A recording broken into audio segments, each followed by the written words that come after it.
Até aqui você aprendeu que não existe comportamento isolado, que nós executamos sequências de micros comportamentos que começam consciente e quando repetimos muitas vezes a mesma sequência de micros comportamentos, eles se tornam inconscientes e automáticos. E quando isso acontece, é sinal que virou um hábito. Agora, nós vamos aprender que, além de um agrupamento de micros comportamentos, os hábitos são compostos por mais de um elemento.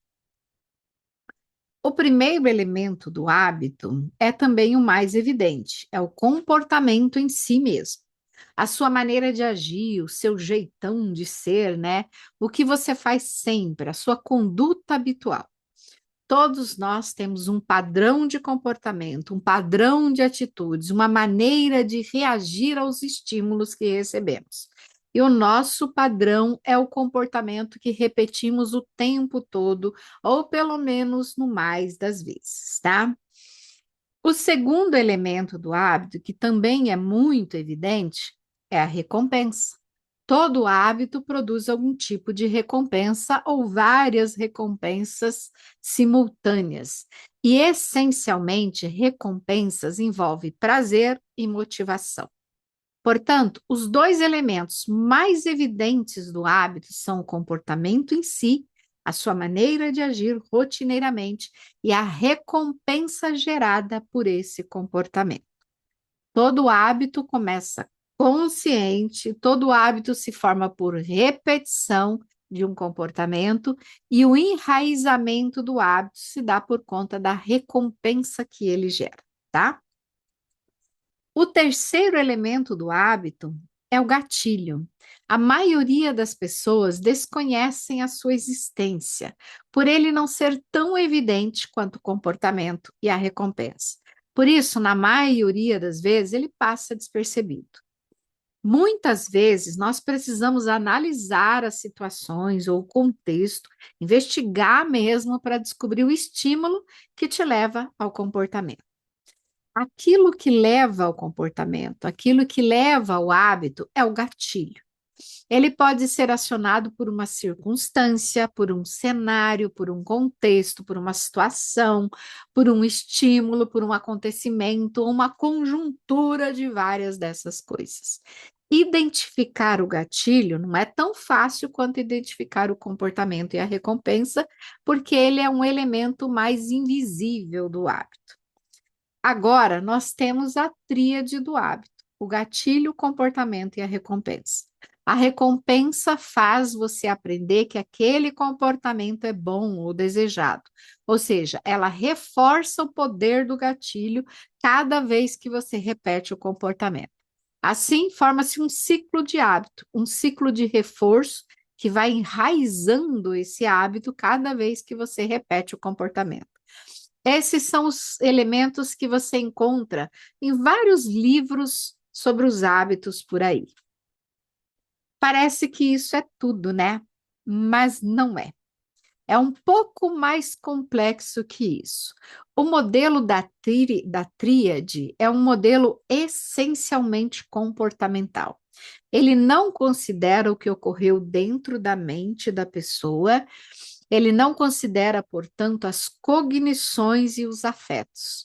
O hábito não é exclusivamente um processo comportamental. Ele também envolve processos cognitivos e afetivos, mecanismos inconscientes, se é que você me entende, né? Coisas que você não percebe quando você realiza o comportamento.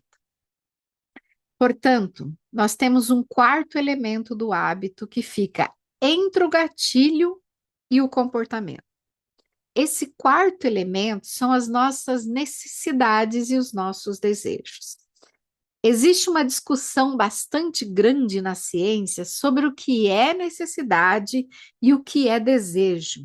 E essa discussão, inclusive, saiu da esfera das ciências da mente e do comportamento e chegou até as ciências sociais aplicadas, por exemplo, o marketing enquanto ciência, né? O marketing cria necessidades ou ele só atende às necessidades que já existem dentro dos seres humanos? Bom, o marketing cria, sim, necessidades, mas ele cria essas necessidades se amparando em algumas necessidades mais básicas dos seres humanos. As pessoas não têm necessidade de ter um iPhone, mas elas têm necessidade de se comunicar, de entretenimento, de status, né? Então, necessidade de reconhecimento, às vezes provocadas por uma baixa autoestima. São necessidades que o ser humano já tem e que o marketing apenas atende. Agora, você começa a enxergar, né, a complexidade dessa discussão. E a complexidade está no fato de que é muito difícil definir o que é uma necessidade para o ser humano ou o que é apenas um desejo. Porque isso, aliás, varia assim de pessoa para pessoa, varia conforme o contexto, a circunstância, enfim. Isso pode ser influenciado por muitas variáveis. Eu estou te explicando tudo isso para você entender que o comportamento é motivado por desejos e que esses desejos podem se manifestar na sua cabeça ou na minha cabeça como uma necessidade. E aquilo que é uma necessidade para nós tem muito mais a ver com as nossas próprias prioridades do que com qualquer outra coisa. Por exemplo, alguém que terminou um relacionamento a contragosto, né, que levou um pé na bunda e que continua gostando da pessoa que foi embora e que do nada vem uma lembrança que é cognitiva e essa lembrança gera uma saudade avassaladora do ex. E essa saudade é afetiva. Essa pessoa sente o desejo de ver o ex, nem que seja por fotos. Muitas vezes a pessoa diz: eu preciso ver ele, e entra nas redes sociais do ex, mesmo sabendo que isso vai lhe fazer muito mal, principalmente se o ex estiver postando foto com outra pessoa, né? Então, ela não vai morrer se ela não entrar nas redes sociais do ex, mas ela sente como se fosse morrer.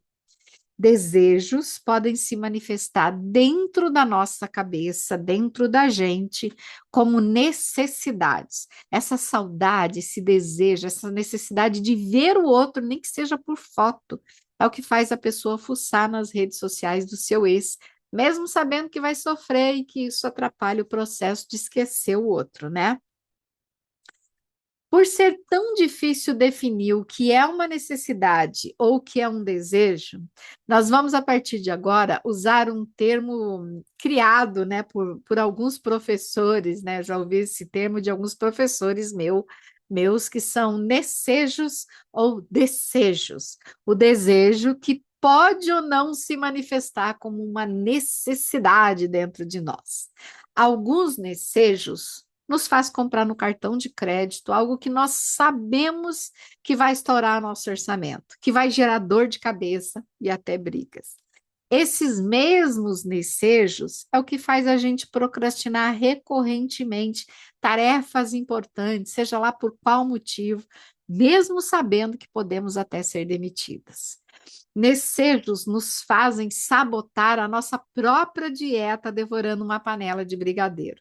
Ou então, fuçar nas redes sociais do ex, né? Mesmo correndo o risco de aumentar o nosso sofrimento. Agora, nós temos um modelo completo dos elementos que formam o hábito: gatilho, desejo, comportamento e recompensa. Antes de todo comportamento, ocorre um desejo que pode ou não ser percebido por você como uma necessidade. E aquilo que é uma necessidade para nós se torna prioridade. O desejo é o elemento mais forte do nosso comportamento. Ele é o elemento que gera a energia que nos coloca em ação.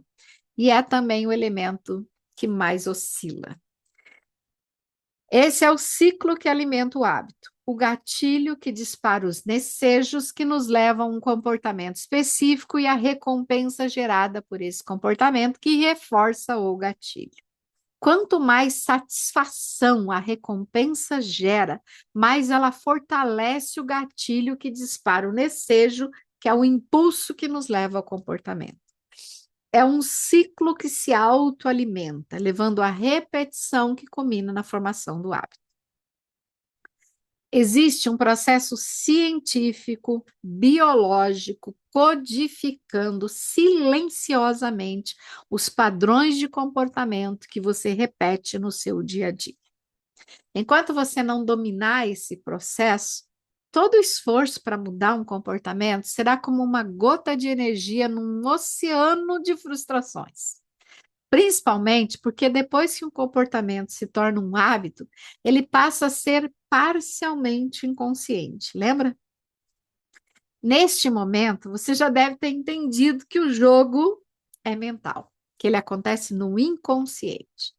Por isso, nas próximas aulas, você vai conhecer os mecanismos inconscientes que estão por trás das estruturas invisíveis dos hábitos e como esse sistema solidifica os seus comportamentos. A próxima aula é muito interessante. Vai lá.